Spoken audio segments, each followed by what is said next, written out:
तो मतलब कोई सेटिस्फाइंग एंडिंग नहीं रही है। पता नहीं आगे के एपिसोड वो कब रिलीज करेंगे, लेकिन जो भी उन्होंने किया है वो बहुत गंदी हरकत थी, बहुत घटिया हरकत उन्होंने की है फोनी लिव वालों ने।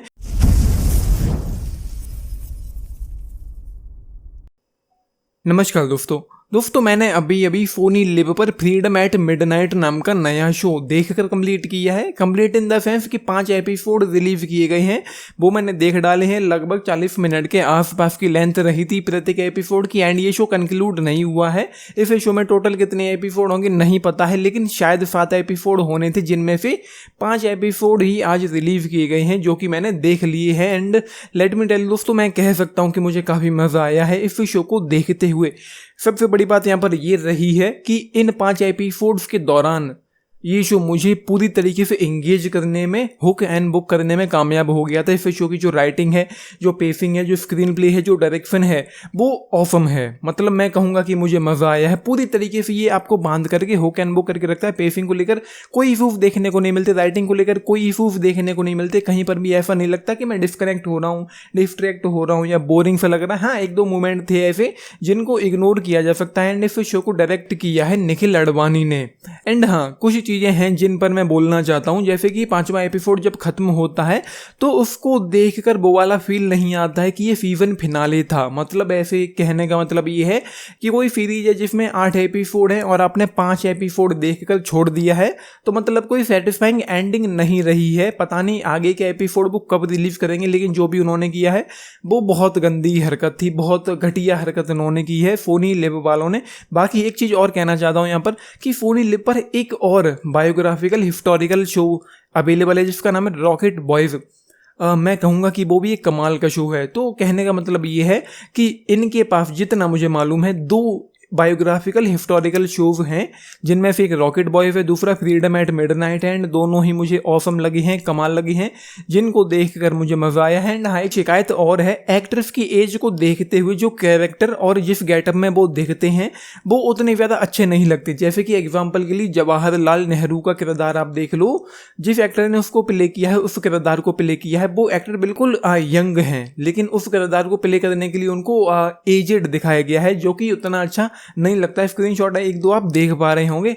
बेहतर होता कि किसी एजेड एक्टर को इस कैरेक्टर में कास्ट किया जाता है एंड उसके बाद जरूरत पड़ने पर उसको यंग दिखाने की कोशिश कर सकते थे, लेकिन उन्होंने यहाँ पर एक ऐसे एक्टर को कास्ट किया है जो यंग है लेकिन उसको एजेड दिखाने की कोशिश की गई है।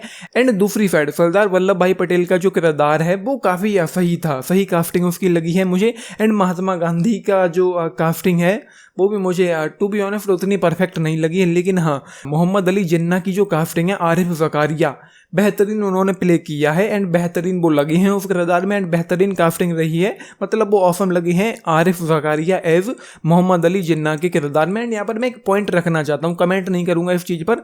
अब तक हम ये सुनते आए हैं कि बस गॉसिप होती रही हैं। मैं ये भी नहीं कहूँगा कि सुनते आए हैं, मैं कहूँगा कि अब तक लोगों के बीच में गॉसिप्स होती रही हैं कि गांधी जी चाहते तो पार्टीशन को रोक सकते थे। एंड कुछ लोग ये भी कहते हैं कि गांधी जी नहीं पार्टीशन करवाया है। मैं बस पॉइंट रख रहा हूँ, कमेंट नहीं कर रहा हूँ।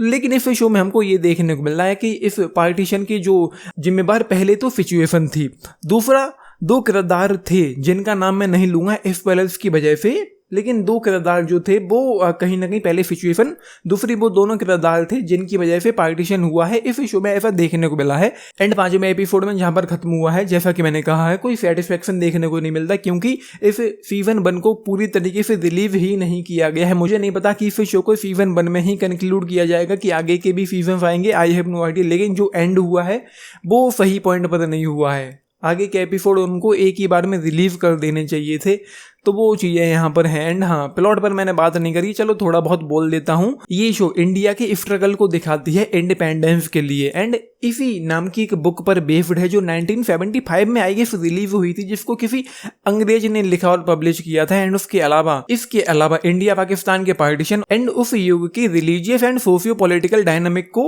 ये शो यहाँ पर दिखाता है हमको, जो हमको देखने को मिलता है। तो इन द सेंस कहने का सीधा आसान सा मतलब ये है कि किन हालातों में इंडिया पाकिस्तान पाकिस्तान का पार्टीशन हुआ वो इस शो में आपको देखने को मिलेगा, जिसको काफ़ी अच्छे तरीके से एग्जीक्यूट और प्रेजेंट किया गया है। हालांकि कुछ कुछ जगह शो फ्लैशबैक में भी जाता है एंड वो सारी चीज़ें यहाँ पर हैं। एंड मैं ये नहीं कह सकता हूँ कि कितना एक्यूरेट यहाँ पर चीज़ों को दिखाया गया है, इस पर मैं नहीं कह सकता हूँ, लेकिन मैंने जो भी देखा है एक वेब सीरीज के तौर पर वो काफ़ी अच्छा, एंगेजिंग, इंटरेस्टिंग और देखने लायक था। तो अगर वक्त है तो जरूर इस शो को देखना चाहिए, लेकिन मैं कहूँगा कि वेट करो जब तक कि फाइनल एपिसोड, सारे के सारे एपिसोड इस शो के रिलीव ना हो जाएं, तब तक के लिए फिलहाल मैं इस शो को रेट करूँगा 3.5 स्टार, क्योंकि खत्म होते होते वो वाला सेटिस्फैक्शन नहीं मिला है कि सीजन फिनाले था ही नहीं, मतलब खत्म होते होते वो वाला सेटिस्फैक्शन मिला नहीं है कि सो ये है, आप लोगों ने देखा है, देख रहे हैं, अपने टिप्स लिख के बताना चाहें तो पूरी फैमिली के साथ फिर शो को देख सकते हैं।